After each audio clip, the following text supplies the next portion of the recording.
7वां chapter वहीं से शुरू होता है जहां यूना और व्हिस्कर्स घर में आमने सामने खड़े हैं। सुबह सुबह व्हिस्कर्स हैरान होकर यूना से पूछता है, आखिर हम क्या कर रहे हैं? मुझे लगा था कि हमारी सुबह की दिनचर्या पहाड़ों में शिकार करने की होती है। यूना तुरंत एक फिक्रमंद चेहरा बनाकर कहती है, व्हिस्कर्स, कल का दिन तुम्हारे लिए बहुत डरावना था और तुम्हें अपनी चोट से उबरने के लिए आराम की सख्त जरूरत है। व्हिस्कर्स अपना सिर खुजाते हुए कहता है, मुझे नहीं लगता कि मैं डरा हुआ था। यूना जोर देते हुए बोलती है, नहीं व्हिस्कर्स, तुम बुरी तरह खौफ में थे। तुम कल खाई में गिरते गिरते बचे, फिर एक गड्ढे में फंस गए और उसके बाद एक बड़े से मटके ने तुम्हारे सिर पर जोरदार टक्कर मार दी। और यह सब तुम्हारी पिछली चोट के ठीक एक दिन बाद हुआ। व्हिस्कर्स उसे घूरते हुए कहता है, पर क्या वह सब ज्यादातर तुम्हारी वजह से नहीं हुआ था? यूना तुरंत अपनी उंगली उसके होठों पर रखकर कहती है, शूश, तुम्हारा कल का दिन बहुत डरावना था। हमें बस इसी बात पर ध्यान देना है। जब भी कुछ भयानक होता है तुम हमेशा भागते हुए मेरे पास आते हो, इसीलिए अब मुझे तुम्हें रिलैक्स करने में मदद करनी होगी।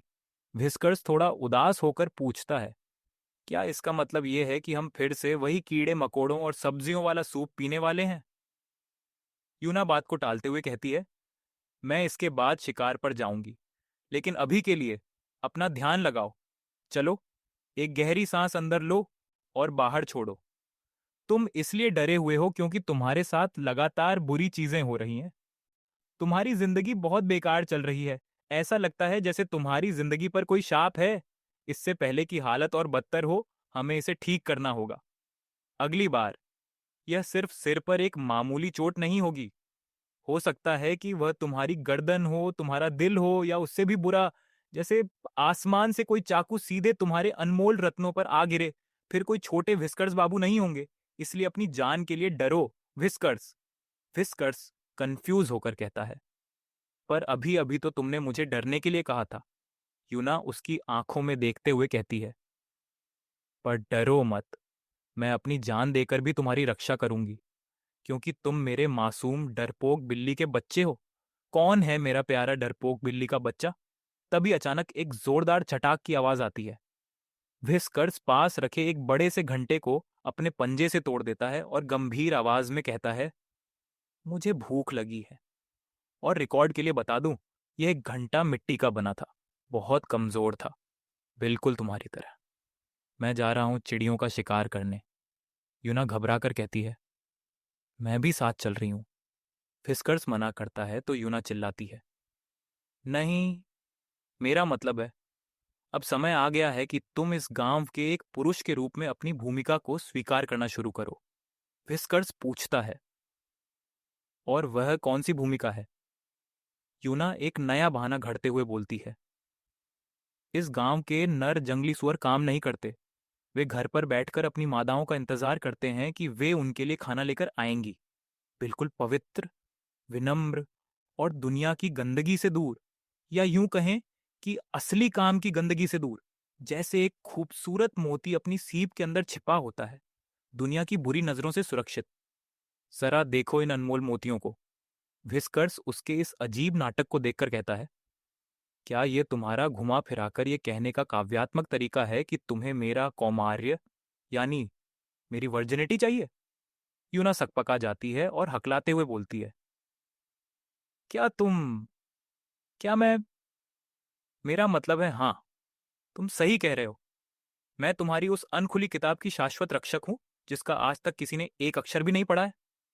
विस्कर्स हैरान होकर पूछता है, पढ़ा है? मेरी क्या? यूना बात संभालते हुए कहती है, तुम्हारा स्वागत है विस्कर्स, इसे संभाल कर रखो। इसलिए एक मासूम बिल्ली के बच्चे की तरह पवित्र बने रहो। तभी अचानक एक और छटाक की आवाज आती है। विस्कर्स एक और चीज तोड़ देता है और कहता है, क्या तुम उसे दोहरा सकती हो? मेरा दिमाग उन बातों को पूरी तरह जोड़ नहीं पाया। यूना मन ही मन डर जाती है कि कहीं उसने कुछ ज्यादा तो नहीं बोल दिया। तभी वहां यूना की एक सहेली आ जाती है और हंसते हुए कहती है, ओ हो यूना, क्या हम एक पल के लिए बात कर सकते हैं? यूना राहत की सांस लेती है और कहती है, हाँ, आपका बहुत बहुत धन्यवाद। लेकिन विस्कर्स मन ही मन सोचता है कि इन्हें कोई अजीब पीठ का नशा है जो हमेशा पीछे से आ जाती है। यूना की सहेली गुस्से में कहती है, तुम उसे यहां अकेले नहीं छोड़ सकती। यूना परेशान होकर कहती है, मुझे नहीं पता कि मैं और क्या करूं। मुझे लगा कि उसे शिकार करने से रोकने का सबसे अच्छा तरीका यह है कि उसे शिकार से दूर रखा जाए। अगर उसे शिकार करने की बहुत ज्यादा आदत हो गई तो उसके अंदर का बाघ वाला अंदाज अचानक जाग जाएगा और वह होश में आ जाएगा। मैं ऐसा बिल्कुल नहीं होने दे सकती। सहेली कहती है, लेकिन हम उसे बहुत देर तक भूखा भी नहीं रख सकते। यूना एक ठंडी सांस लेती है और कहती है, आह, ठीक है, मैं तुम्हारे साथ शिकार में मदद करने चलती हूँ। सहेली पूछती है, पर तुम्हें इतना पसीना क्यों आ रहा है? यूना कहती है, मैं उसे ये समझाने की कोशिश कर रही हूँ कि वह एक बिल्ली का बच्चा है, लेकिन उस बाघ का इरादा टूट ही नहीं रहा है। सहेली हंसते हुए उसे हौसला देती है, ओ हो, हिम्मत मत हारो। शब्दों में बहुत ताकत होती है। बार बार एक ही बात दोहराना ही इसकी चाबी है। लोग आखिरकार किसी भी चीज पर यकीन कर ही लेते हैं। जब वह मानसिक रूप से कमजोर हो, तभी उस बाघ को नीचे गिरा दो। मैंने अपने चौथे बॉयफ्रेंड से कहा था कि वह हमेशा अकेले ही मरेगा और अब वह मेरी पूजा करता है। यूना हैरान होकर पूछती है, ऐसा कैसे हुआ? सहेली कहती है, मैंने उसके मन में यह डर बिठा दिया कि मेरे बिना उसकी मौत बहुत दर्दनाक और अकेली होगी। यूना कहती है, तुम बहुत भयानक हो। सहेली कहती है, नहीं, मैं उसकी रक्षक हूं।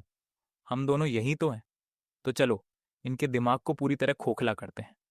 तभी वे दोनों बाहर आती हैं और यूना विस्कर्स से कहती है, विस्कर्स, हम महिलाएं तुम्हारे लिए स्वादिष्ट खाना शिकार करके लाएंगी। तुम यहीं रुको और बाकी लड़कों के साथ आराम करो।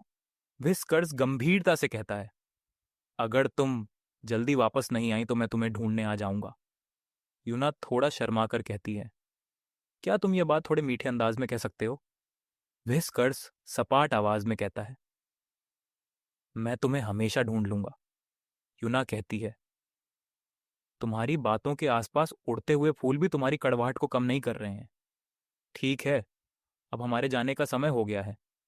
और जाते जाते यूना धीरे से फुसफुसाती है, जब तक मैं वापस न आऊं तब तक उस छोटे कमरे में छिपे रहना। यूना के जाते ही विस्कर्स अकेले कमरे में टहलने लगता है। वह मन ही मन सोचता है, हाँ, मैंने उसकी रक्षा की थी। और फिर भी जब भी मैं उसे देखता हूं मेरे मुंह में लार आ जाती है। मेरे पास इस एहसास के लिए कोई शब्द नहीं है, कोई नाम नहीं है। जिस तरह मेरी आंखें बार बार उसकी तरफ भटक जाती हैं, जिस तरह मैं बिना रुके उसकी तरफ खिंचा चला जाता हूँ। शायद वह सही कह रही थी। शायद मैं उसे पसंद करता था। शायद अगर मैं एक आवारा बिल्ली होता तो मैं उसके साथ उस घर में रह सकता था। लेकिन यहाँ यहाँ मेरा कुछ भी नहीं है। न कोई खुशबू, न कोई निशान, न मेरी जिंदगी का कोई संकेत। यहाँ का खाना मेरे स्वाद के मुताबिक नहीं है। यहाँ के कपड़े और जूते मुझे फिट नहीं आते। शायद वे यहाँ के दूसरे नर जंगली सुअरों के थे और उसने बस मुझे दे दिए। यह भी मुमकिन है कि जब मैं बिल्ली के रूप में था तो मैं इन्हें अक्सर नहीं पहनता था। लेकिन फिर भी मेरी चीजें कहाँ हैं? कोई ना कोई ऐसी चीज तो होनी चाहिए जो सिर्फ मेरी लगे। फिर भी मुझे यहाँ सिर्फ उसका सामान मिलता है। उसके कपड़े, उसके भाई के कपड़े, दो कंबल, एक तकिया, एक चम्मच, इससे ज्यादा कुछ नहीं। तभी अचानक एक खड़खड़ाहट की आवाज होती है। व्हिस्कर्स एक पुराना संदूक खोलता है। वह चौंक जाता है। यह क्या है? इस पर सफेद और काले रंग के बाल लगे हैं। यह तो... और तभी अचानक व्हिस्कर्स के सिर में एक भयानक चीख उठती है। आह, मेरा सिर! ऐसा लगता है जैसे कोई दबी हुई याद उसके दिमाग को फाड़कर बाहर आना चाहती हो। यहां से कहानी का 8 चैप्टर शुरू होता है, ठीक वहीं से जहां 7वां अध्याय खत्म हुआ था। एक तरफ यूना हर संभव कोशिश कर रही है कि विस्कर्स को उसकी असली पहचान कभी याद ना आए। दूसरी तरफ किस्मत उसे उसके अतीत के और भी करीब ले जा रही है। एक ऐसी कशमकश चल रही है जहां एक झूठ विस्कर्स को महफूज रखना चाहता है और एक सच उसके दिमाग के दरवाजे खटखटा रहा है। आज के अध्याय में सिर्फ यूना की योजना ही नहीं बदलेगी, बल्कि विस्कर्स के दिल और उसकी यादों में भी एक ऐसा तूफान आने वाला है जो सब कुछ बदल कर रख देगा। विस्कर्स उस काले और सफेद बालों वाली चीज को देखकर खुद से सवाल करता है, क्या ये किसी बाघ की निशानी है?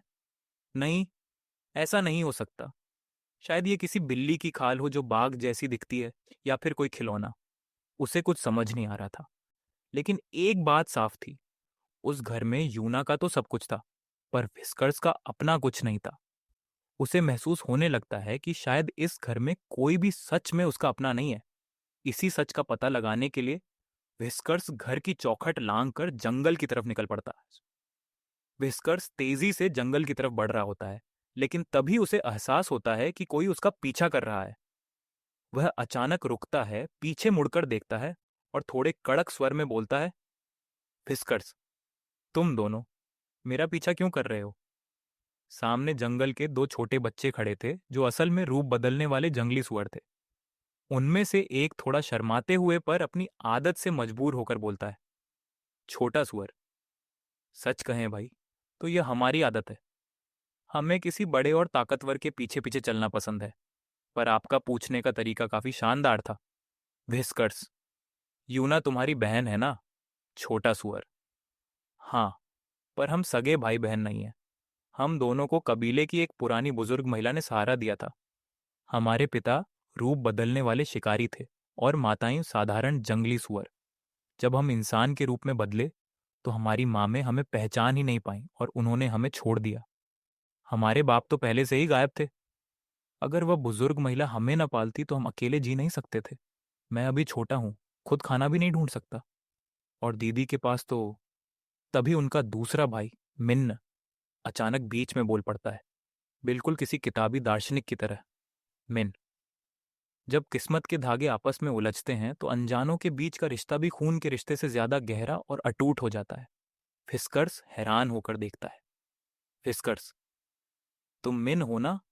तुम इतनी अजीब और बड़ी बड़ी बातें क्यों बोलते हो? पहला सुअर हांफते हंसते हुए बोलता है। छोटा सुअर, अरे भाई, मिन को इंसानों की किताबें पढ़ने का चस्का है। पहाड़ के नीचे इंसानों का एक स्कूल है। वह वहां से नए नए शब्द सीख कर आता है और मैं वहां से खाने पीने की चीजें चुरा कर लाता हूँ। विस्कर्स थोड़ा मुस्कुराता है और कहता है, विस्कर्स, चलो, मुझे समझ आ गया कि यहाँ दिमाग किसके पास है। शायद तुम मेरी एक मदद कर सको। यूना मेरे बारे में क्या सोचती है?